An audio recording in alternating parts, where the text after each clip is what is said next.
It's Riyadh season, and I'm not talking about the boxing. This is tennis, and it's going to be in Saudi Arabia for one of the biggest exhibitions ever recorded. There's so much money at stake, 6 big players, and this is Game to Love Sports.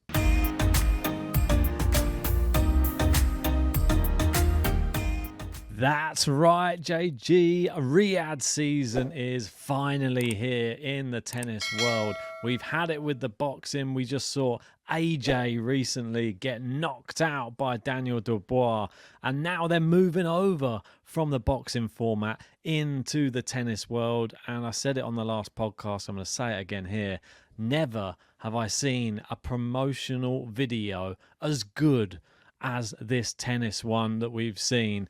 We've seen the boxing ones when they have the big fights. Well, that's only 2 fighters going head to head. This is 6 tennis players, and it's just incredible what we're getting to witness. What they're able to put together in the production in Saudi Arabia is second to none. I mean, it was something like, I was watching it with my other half, and she was saying it's just like something better than Harry Potter or something. It was like almost like a movie that we were watching, and just to see that the levels they went to put, I mean, if you haven't seen it yet, go watch it, because like Holger Rune, the Viking on the boat, this type of thing. I mean, Djokovic as the wolf. It's just incredible. I mean, I could talk about it until the cows come home, JG. It's the best promo in tennis, without a doubt. Yeah. Very well made, and I'm hoping you've got some inspiration for maybe some future songs on Game to Love. If you can do it at that kind of format, I think we'll do very well and succeed as a channel. Talking about success, I would like to give a shout out to His Highness, His Majesty, Turkey Al-Sheikh. If he is listening, I'm very keen to go over to Saudi Arabia, so please hire the best private jet you've got. Send me there, because I would love to be a part of this fantastic event. And shout out to you for arranging it. We're going to be having Novak Djokovic, Rafael Nadal, Carlos Alcaraz, Jannik Sinner, Daniil Medvedev, and Holger Rune, known as the 6 Kings. There's one throne. Who will emerge victorious in the ultimate battle at this Riyadh season? October the 16th, 17th and 19th. You can still book your tickets on the link below. And I think the tickets are pretty cheap, really. I was looking and I was expecting them to be a bit more. £29 a ticket, which I think is very reasonable and generous. Yeah. Of course, it's not always a place where people can get to that easily. I think the flights and stuff are well excess of £600 per person. But still, if you're over that way, I highly recommend going to the event. It should be a good one. Yeah, most definitely. I mean, I think that what they're doing at the moment, it's throwing a cat amongst the pigeons with everybody, because there's so much money involved with this big exhibition. And as you tweeted earlier, each of the 6 men to feature are guaranteed a minimum of £1.12 million for their involvement, a sum that vastly exceeds that given to a losing semi-finalist at this year's Wimbledon. The winner, meanwhile, will take home an eye-watering £4.5 million, nearly twice as much as the previous highest awarded 2024 US Open winner for Jannik Sinner. That's insane. I mean, the money going on right now. It's unheard about money. You see a lot of people tweeting about 6 million, but I'm assuming that's because it's dollars. Dollars, yeah. And I don't know. I think this is where we need to speak about a few things. And there's going to be a lot of controversy. There's going to be some people who really don't like this. And there's going to be people who like it.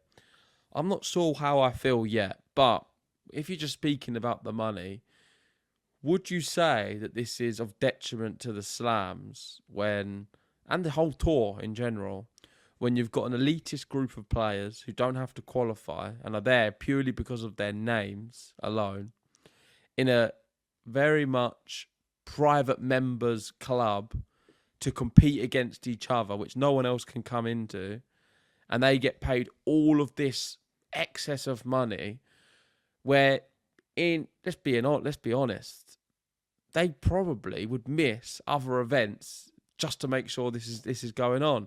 Like, you've got to pose the question: if you had, which would never happen, a big tournament, a Masters 1000 event, happen at the same time as this event, would these players opt to not play the actual professional tennis event, which has got ranking points, which is part of their professional career and their whole portfolio of results, over an exhibition? This is what it is. It's an exhibition. But because the money is so great, I don't feel like any player will ever refuse it. And I can't be a hypocrite or say anything too drastic, because if I put the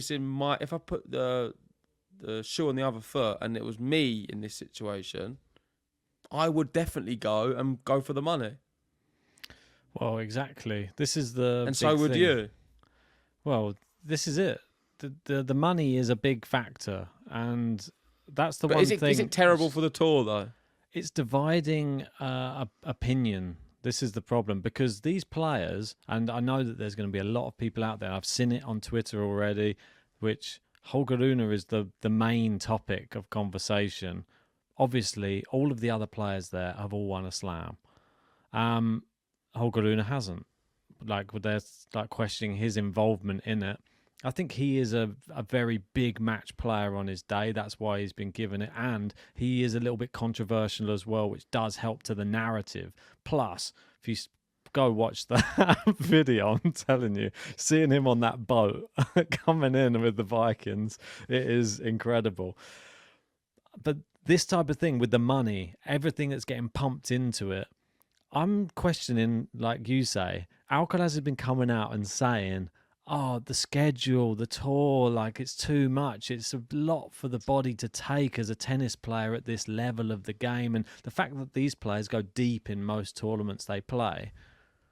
How many exhibitions does Alcaraz play in a year? I mean, it's quite a lot. I mean, I know that he's already done the Netflix slam. He's got this one. I know that he's played Laver Cup as well. He's got the other one, which is at MSG, but it's at the end of the year as well. It's funny, isn't it? Like, these will probably pay quite a lot of money. Is it at the detriment of Alcaraz actually getting his best results in a calendar year? Because he may be surpassed by Jannik Sinner this year, and I haven't seen Sinner at nearly as many of these. Well, it's interesting you mentioned exhibitions. Taylor Fritz has recently been speaking to John Millman on Twitter. I don't know if you have them tweets, but I'll send it to you now just so you can find it. All right. And he's speaking about exhibitions and the argument that people have been making that why are you complaining about a long calendar but then playing exhibitions. Yeah. And he's replying to John Millman. He says, I agree that it's tough for the tour to shorten the schedule when players will just play exos to fill the time. And I've seen a lot of people criticising some of the players asking for a shorter season because they go and play exos. I don't understand that part of the argument because playing an exo versus a tour event aren't comparable at each other in terms of burnout, physically and especially mentally. A tour event can be 5+ days of playing all out and mentally being dialed in on all things on and off the court. Versus an exhibition, you show up, have some fun, entertain for a match or two. You don't have to push your body, and there's absolutely zero mental fatigue or stress. In a lot of ways, an exhibition is a lot like a rest week and shouldn't be compared one-to-one with a tour event. I don't expect non-players to fully comprehend what I mean by this because it's tough to judge the mental and physical fatigue that playing tour weeks entails if you are not part of it. But I would fully expect players to understand what I mean by this. So he's just saying that it's not the same as a tour match. He then went on later in this thread, so he's speaking to actually Miles, someone we've had on the channel. He goes on to say that Laver Cup is a little bit different. The reason being it's a bit more like the Davis Cup, that people or players put a lot more into this. It means more. And it's not quite an exhibition, and it's in that middle ground where you're not getting points, but they desperately want to win for the pride of their country, or in this case, rest of the world.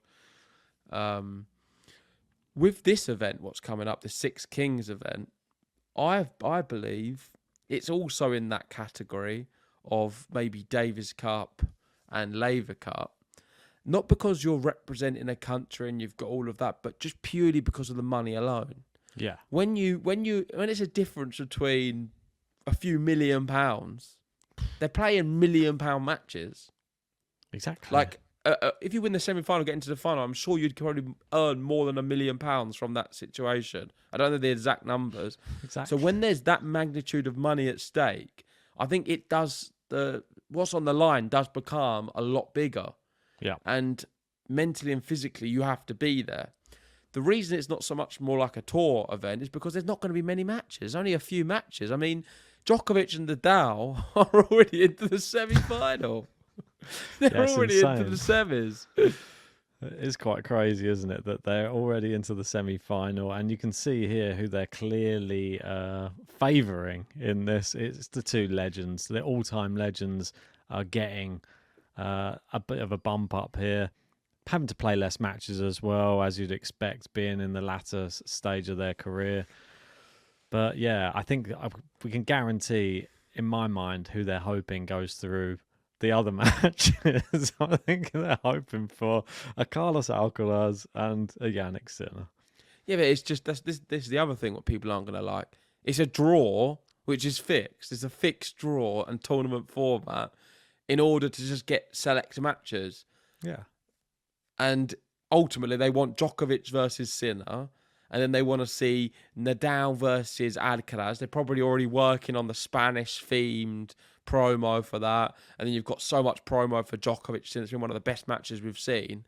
And then you can't really go too wrong from the final. If Nadal manages somehow to beat Alcaraz and we get a Nadal-Djokovic final, it's huge. Or most likely, we could see a Sinner-Alcaraz final, which is equally as big. If not, it's going to be an Alcaraz-Djokovic final. So every solution is brilliant and perfect for the pay-per-view. People are going to be so interested to be there, and it's going to do good numbers. Is that a good thing for tennis? Is it going to help grow the sport? Maybe it will. Maybe it is good to get more eyes on it, and people are going to be fascinated to watch it, like I am. I am fascinated. It is a closed group of players. It's very elitist. It's very money-centric. Does it remind you of the European Super League? Yeah, definitely. And that's what I don't like. I hated the European Super League when they introduced that in football. For those who don't know what that was, it was the Premier League, a select amount of clubs, no relegations, no promotions, guaranteed entry, scrapping the UEFA competitions. And this has that feel. But in tennis, it's different because it's an individual sport, it's not a team sport. And I can understand it making more sense in tennis, but I just feel like it isolates a little bit the rest of the tour. There's so many different things to unpack, and let us know in the comment section what you guys think. I've got a question I want to pose to you as well, and I know that's putting you on the spot a little bit, but I'm quite interested to hear your instant thoughts. If you had to replace one of the players in this tournament, who would you replace them with? Rune for Musetti. Already thought about it. Musetti. Interesting. We looked at the graphic earlier. We did it on a podcast the other day where we was looking at players to in the 2000s who have recorded X amount of wins. We know Alcaraz has hit 200. Musetti is there in fourth. Why not Casper behind Ruud? Felix and someone else. Who is it? Oh, Felix Sinner, Alcaraz, and yeah. Musetti. So Musetti, I think, has had a fantastic year, and I think if this tournament's to happen next year, if Rune doesn't improve, we're going to see a Musetti replace him. Yeah, it's a difficult one to pick. Obviously, Holger Rune, he's the one which you'd probably peel out of there. I was thinking maybe if you want everyone to have won a slam, throw in Stan Wawrinka just into the mix as a slam winner. Why not? I mean, he's a big name. What about Andy Murray? He's not doing anything. He's retired. But next year you'll see maybe a Stan or a Gal Monfils. Burnley. I mean, replace Rafael Nadal. Well, this is it. Like, I mean, this is probably... You'll have to have a legend. That's where Wawrinka will fill in maybe there.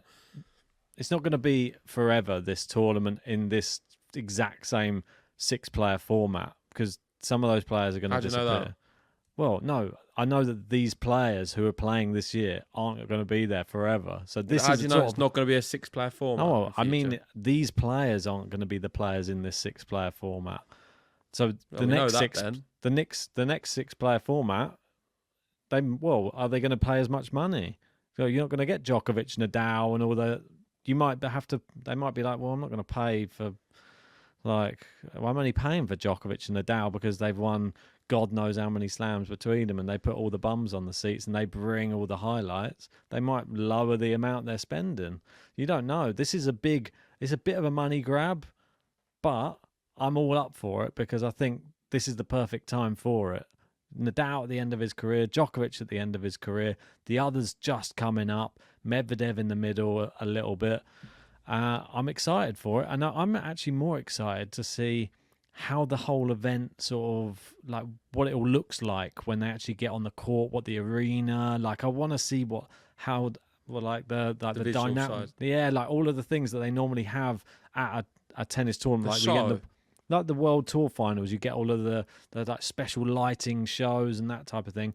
They've got to have something special at this. I mean, I was thinking in my mind, like if obviously from the trailer when they're playing on that crazy mirrored court with these crazy rackets that I've never seen before. Even the Viking one for me. I mean, who thought of that? I mean, genius. It was like it comes out of nowhere. It just sort of forms this wooden racket out of nothing. I mean, incredible. I was hoping we could have. I mean, if you're listening, Turkey Al Sheikh. I want to see like a tennis court. He's not listening. If anybody he's just not listening. Is anybody listening? No, if anybody's I'm not even listening. That's what I mean. I want to have a tennis court which is literally lit up by lights, but just like the lines are lights. And I want to have the tennis ball is like lit up as well. And I want the rackets lit up and everything glowing. I want to have the players in some fluorescent outfits as well. I want to glow have in the dark court. Pretty much, but when they hit they've tried that, but it just doesn't work. But I want to see that they're going to give and I think Kyrgios could be a player that they bring into it next year as well. That's another player that I was going to think, because then they could incorporate something with racket smashes, with it like exploding, or that there could be some like crazy thing that happens. I don't know. My mind's going crazy. They've got so much money over there. I'm just literally planning their productions for them right now. Right, let's give some predictions for the tournament. Yeah, good. Let's do that. So day 1's going to be Wednesday the 16th of October. Day 2, Thursday the 17th, so the next day. And that's when we're going to have the semi-finals. So to see Nadal and Djokovic in action, you've got to wait for the 17th. Day 18 will consist of the playoff, a day off. Sorry, day off. And then day 3 is going to be the finals. Yeah, and the third and fourth place, runner-up, and the final. Exciting. So, who do you reckon is going to win? Daniil Medvedev, Jannik Sinner, to bag themselves a hell of a lot of money. I think it's going to go exactly to the script. We're going to have Sinner beat Medvedev and Alcaraz beat Rune. Do you agree with that? Yeah, I do as well. And then we're back. Then we're up to day 2 already. So the Djokovic, Sinner, Nadal, Alcaraz. I don't think Nadal's going to beat Alcaraz. Would you agree? Yeah, it's the Netflix slam all over again. And I think Sinner's going to beat Djokovic. Do you agree?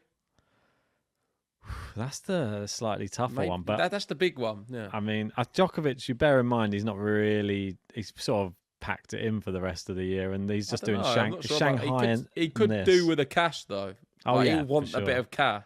I think that he doesn't want to lose face as well. Like, obviously, this is playing in front of all eyes are on him. Playing in front of a new audience as well. But I still think Jannik Sinner a bit too strong. Djokovic not really been at the race this year. It's the simple one. It's got to really be Alcaraz and Sinner making it to the final. But do you not think that if they're trying to script it a little bit, they might be like, Daniel, here's another $500,000 if you let Jannik Sinner go through, son. They've already scripted it, because I've just realised they've got 3rd and 4th playoff. So whatever happens, we're going to have Nadal and Djokovic playing more than one match. And most likely we're going to get Nadal, Djokovic, 3rd place playoff, 3rd and 4th place, and then Sinner, Alcaraz in the final. Like, you couldn't write it. It can't get any better than that. And I think that's exactly what's going to happen. Unfortunately for Nadal, it's going to be terrible because he's probably going to go there and lose both matches. He'll have to play Alcaraz and Djokovic on a hard court. And I don't know, when was the last time he beat Djokovic on a hard court? It's over 10 years ago, I think. I mean, but I'm just getting word in. They're gonna be playing on sand instead, and it may suit Nadal a little bit more. Hopefully, that'd be good. Imagine in the desert somewhere. Might be. I'm going to predict Nadal to beat Djokovic in the third place playoff. Grow up! Stop with this. Stop with these terrible predictions. I hope all the Djokovic fans are watching this because Nadal is going to beat your man on a hard court. I mean, he couldn't do it on Roland Garros at the Olympics. And Turk's going to stand up and just applaud. Well, I think that's your private jet cancelled.